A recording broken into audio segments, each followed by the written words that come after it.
Picture this: a dock in Bayonne, New Jersey, 1963. Rows of massive steel tanks, each one tall as a 3-story building, gleaming in the industrial haze. Inside them, supposedly, sits 1.8 billion pounds of vegetable oil. Soybean oil? Cottonseed oil. The kind of stuff that goes into your salad dressing, your margarine, your fried chicken. Boring, right? Except these tanks are collateral for $175 million in loans from some of the biggest banks in America. And here's the thing that'll make your brain short-circuit. Most of those tanks are filled with seawater. Just regular Atlantic Ocean brine with a thin layer of oil floating on top like the scum on old soup. One man orchestrated this. His name was Anthony Tino DeAngelis, and he looked exactly like what you'd expect from a 1960s con man who dealt in cooking oil.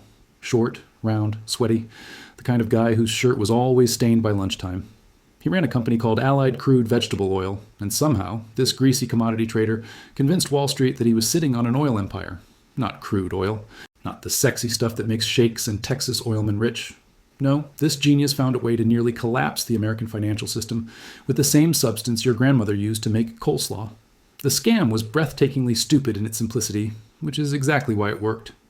When you store vegetable oil, inspectors come by to check your inventory. They lower a measuring tape into the tank, pull it back up, check the level. Standard stuff. But here's what DeAngelis understood that everyone else forgot. Oil floats. It doesn't matter if you've got 1 million gallons or 100,000 gallons. If there's even a few feet of oil on top, that tape comes up coated. Inspectors would see oil on the tape, mark their clipboards, and leave satisfied.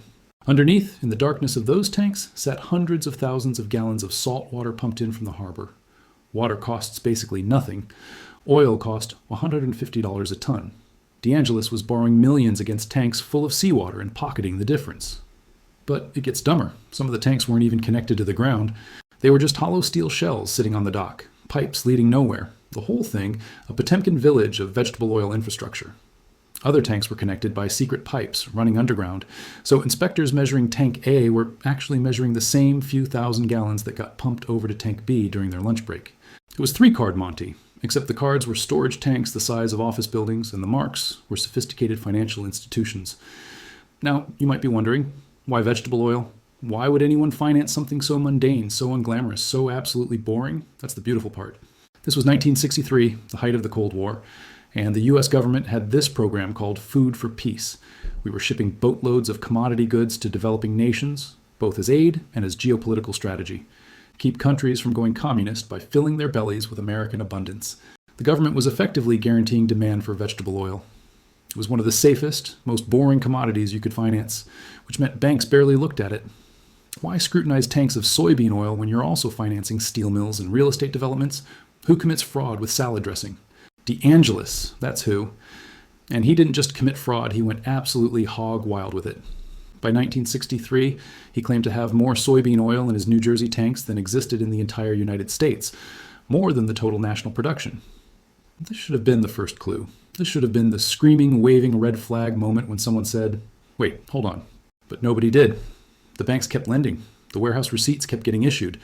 The whole thing kept spinning because, in finance, momentum is often mistaken for legitimacy. See, DeAngelis had figured something else out. He wasn't just borrowing against fake oil. He was using those loans to trade futures contracts on the commodity exchanges.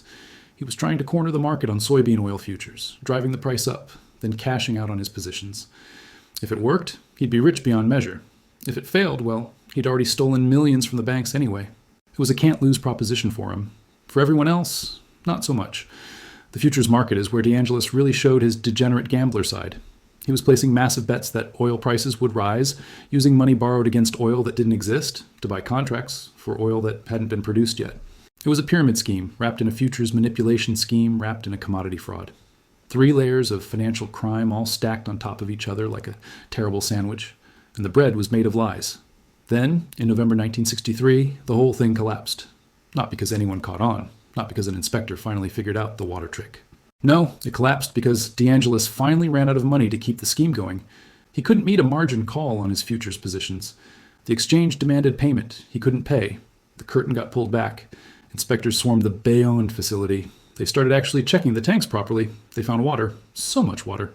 Millions of gallons of it, just sitting there in tanks that were supposed to hold the foundation of millions of dollars in loans. The panic was immediate and total. 16 Wall Street firms took hits. 2 brokerage houses completely collapsed.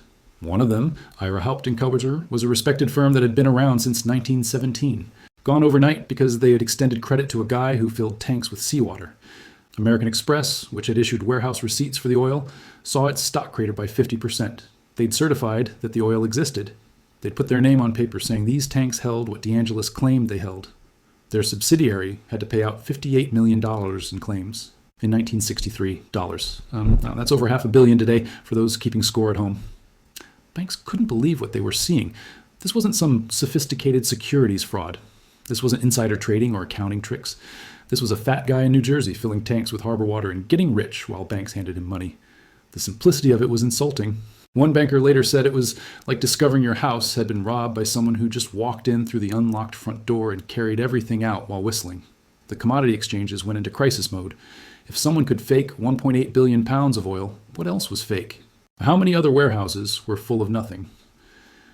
The entire system of commodity financing depends on trust, on the assumption that when someone says they have a tank of oil, they actually have a tank of oil, not a tank of the Atlantic Ocean with some Crisco floating on top. That trust evaporated. Credit froze. Trading halted. For a brief moment, it looked like the fraud might cascade into a broader financial crisis. President Kennedy's assassination happened right in the middle of this mess on November 22, 1963, which probably prevented DeAngelis from becoming a household name. The news cycle got consumed by Dallas, by Oswald, by Jack Ruby. A fraud involving salad oil couldn't compete. But in the financial world, people remembered. This was the disaster that proved you could never be too paranoid, never too skeptical, never too careful, because somewhere out there was always another guy ready to fill a tank with seawater and borrow millions against it. DeAngelis himself? He went to prison, but not for long. 7 years for fraud and conspiracy. He got out and immediately started another vegetable oil business because, of course, he did. The man was constitutionally incapable of not scheming. Later, he tried to get into the meat business. The government said no. He died in 2013, having lived a full life despite nearly destroying the American commodity financing system with one of the dumbest scams in financial history. The victims spent decades in court trying to recover their money. Some got pennies on the dollar, others got nothing. The usual outcome when a con man spends all the stolen money gambling on futures contracts. You can't squeeze blood from a turnstone, and you can't recover money that was already lost betting on soybean oil prices. The lawsuits dragged on so long that lawyers probably made more than any of the victims recovered. Here's what makes this story really stick in your throat. It worked for so long not because DeAngelis was brilliant, but because the system was lazy. Banks didn't want to inspect tanks of vegetable oil. It was beneath them, boring, unglamorous. They'd rather finance something sexy, something that made them feel like players. So they rubber-stamped the loans, trusted the inspections, and assumed nobody would be crazy enough to commit fraud with cooking oil. That assumption cost them everything. The regulations that came after were predictable. More inspections, better verification, reforms to how warehouse receipts worked. The usual post-disaster routine where everyone swears this will never happen again until it inevitably does in some new, stupid way. Because financial fraud doesn't evolve, it just changes costumes. The underlying psychology stays the same. Someone wants money they didn't earn, and they find the path of least resistance to take it. What DeAngelis proved is that the most effective frauds aren't the complex ones. They're not the ones with derivatives and offshore entities and Byzantine corporate structures. The best frauds are the ones where the victim can't believe they fell for something so simple, where the embarrassment of being conned prevents them from seeing the con in progress. Nobody wants to admit they got scammed by a guy who literally just put water in a tank and called it oil. It's humiliating, which is why it worked. There's a photo of DeAngelis from his trial, standing outside the courthouse in a wrinkled suit, that stupid smile on his face like he got away with something even though he was headed to prison. And in a way, he did get away with it. 7 years for nearly collapsing the financial system. 7 years for stealing hundreds of millions. That's the going rate, apparently. Meanwhile, the banks that were too lazy to check their own collateral just wrote it off and moved on to the next deal, the next loan, the next opportunity to not ask questions. The salad oil swindle is one of those stories that should be taught in every business school, but it's too embarrassing. It exposes too much about how the system actually works, about how trust and laziness create opportunities for criminals. Better to focus on the sophisticated frauds, the ones where you need a doctorate to understand what went wrong. Those frauds let everyone save face. They let banks say, well, it was very complex, very hard to detect. Nobody wants to say, we loaned hundreds of millions against tanks we never properly inspected, and they turned out to be full of seawater. So the story gets forgotten, buried in old newspaper archives and out-of-print books, a footnote in financial history.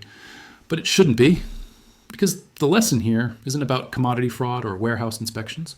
The lesson is that the financial system runs on trust, and trust is just another word for not checking.